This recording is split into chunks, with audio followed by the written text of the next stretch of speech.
தமிழ் சட்டத்திறனிகள் பேரவையும் தமிழ் கட்சிகளும் இணைந்து தமிழ் மக்களினுடைய தேசிய இன பிரச்சினைக்கான தீர்வு திட்டம் ஒன்றை தயாரிப்பது தொடர்பான 2 கூட்டங்கள் கொழும்பில் நடைபெற்றது.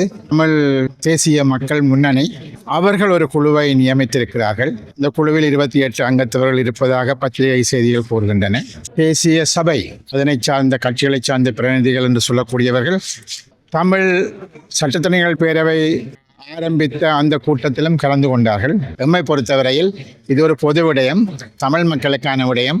நாங்கள் எல்லோரும் இணைந்து செயற்பட வேண்டிய தேவை இருக்கிறது. தமிழ் மக்களுடைய எதிர்காலத்தை தீர்மானிக்கக்கூடிய ஒரு தீர்வு திட்டத்தை உருவாக்க வேண்டியிருக்கிறது. ஆகவே அதில் எங்களுக்குள் பிரச்சனைகளோ அல்லது இழுபறிகளோ வருவதற்கான எந்த தேவைப்பாடும் கிடையாது. ஆகவே எல்லா விடயங்களையும் மறந்து தமிழ் மக்களினுடைய எதிர்காலத்தை கருத்தில் கொண்டு அதற்கான ஒரு தீர்வு திட்டம் ஒன்றை நாங்கள் அரசுக்கு சமர்ப்பிப்பதற்கான முறையில் அதனை தயாரிப்பதற்கு நாங்கள் எல்லோரும் உடன்பட்டு செயற்பட வேண்டும்.